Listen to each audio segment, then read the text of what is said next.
Invisible worlds.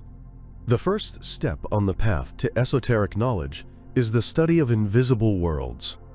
They remain invisible to most people because their best, highest senses, through which these worlds can be perceived in the same way that the physical world around us is perceived by our physical senses, lie dormant. For most people, the superphysical worlds are as inaccessible as our world of senses is to a person born blind. Although light and all kinds of colors surround him, he is unable to see them. For him, they do not exist and are incomprehensible for the simple reason that he lacks the sense of sight with which they are perceived. He can feel objects, they seem real to him, but light and colors are beyond his reach. The same is true for most of humanity. People feel, see objects, and hear sounds in the physical world, but other spheres, which clairvoyants call higher worlds, are as incomprehensible to them as light and colors are to the blind. However, the fact that the blind cannot see light and colors is not an argument against their real existence. Similarly, the fact that most people cannot see the superphysical worlds does not prove that no one can. If a blind person regains his sight, he will see light and colors. If the higher senses of those who are blind to the superphysical worlds are awakened by the right methods, people will also be able to see worlds that are currently hidden from them. While some make the mistake of being skeptical about the possibility of the real existence of supersensible worlds, others rush to the opposite extreme and, convinced of the existence of invisible worlds, believe that as soon as a person becomes clairvoyant, the whole truth is immediately revealed to him, that if a person is able to see, he immediately knows everything about these higher worlds. Thinking this way is a huge mistake, and we readily admit that this statement is incorrect when applied to our everyday lives. We do not believe that a person who was born blind and then regained their sight immediately knows everything about the physical world. Moreover, we know that even those of us who have had the opportunity to observe our surroundings throughout our lives are far from possessing universal knowledge about them. It is well known that it takes years of intense study to learn even the tiny fraction of our surroundings that we encounter in our everyday lives, and, to paraphrase Hermes's aphorism, "As above, so below," we immediately understand that it must be the same in other worlds. But it is also true that it is much easier to gain knowledge about superphysical worlds than about our current dense physical state, although not so much as to avoid the need to learn and the possibility of making mistakes in assessment when observing.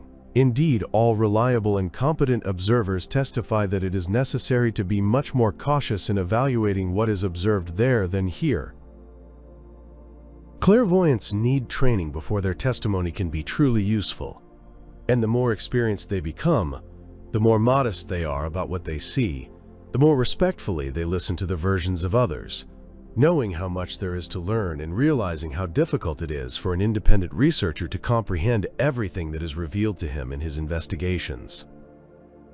This explains the contradictions in the accounts of different observers, which, according to superficial people, argue against the existence of higher worlds.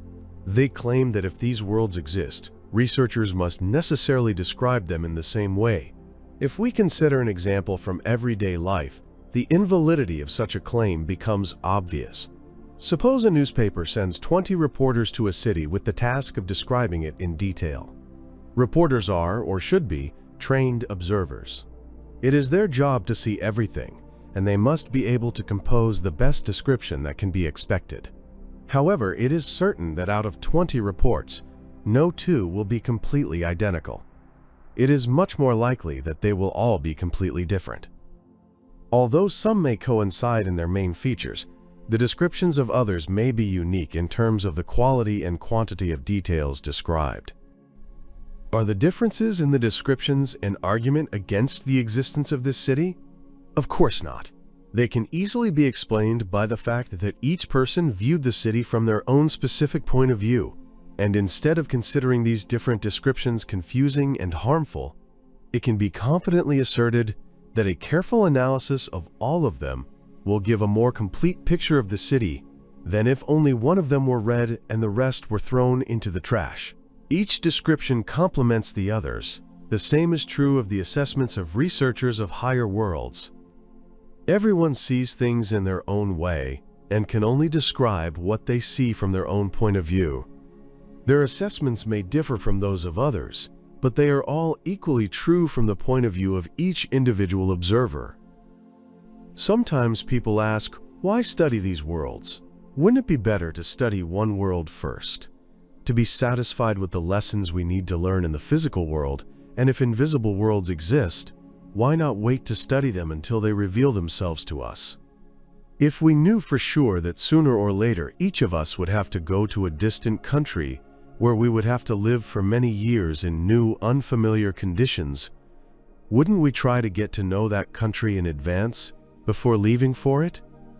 Knowledge would make it much easier for us to adapt to new conditions. There is only one certain fact in life, and that is death.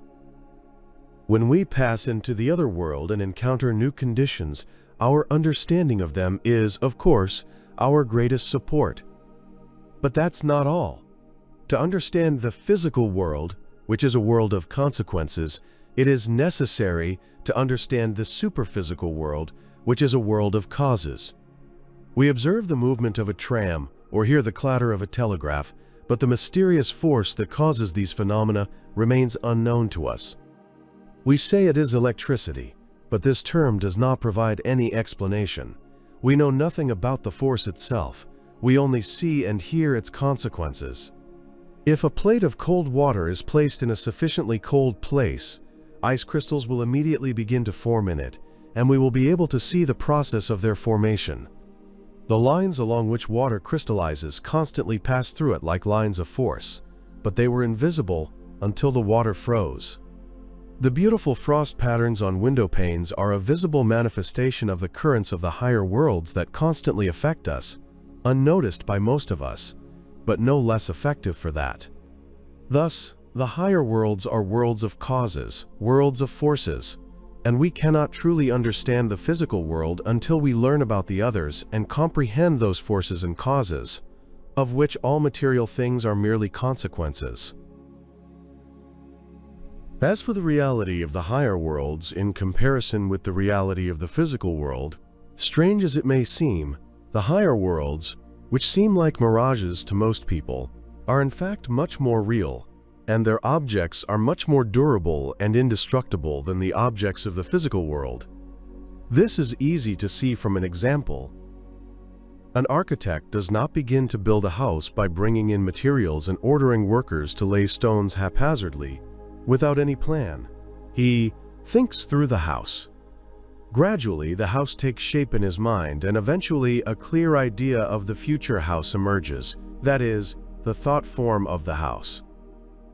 This house is not yet visible to anyone except the architect. He objectifies it on paper. He draws a plan, and based on this objective image of the thought form, the workers build a house out of wood, metal, or stone that exactly corresponds to the thought form created by the architect. Thus, the thought form becomes a material reality. A materialist believes that the latter is much more real, durable, and substantial than the image in the architect's mind. But let's think about it. The house could not have been built without the thought form. The material object can be destroyed by dynamite, earthquake, fire, or simply rot away, but the thought form remains. It exists as long as the architect is alive, and, guided by it, one can build as many houses as one likes, just like the one that was destroyed. And the architect himself cannot destroy it. Even after his death, this thought form can be restored by those who know how to read the memory of nature. This concludes the episode. We remind you that the channel has a blog on the Ko-fi donation platform. There is a lot of interesting and useful material there, so subscribe and get additional information and knowledge that is not published on the YouTube channel. The link to the Ko-fi blog is in the description under the episode.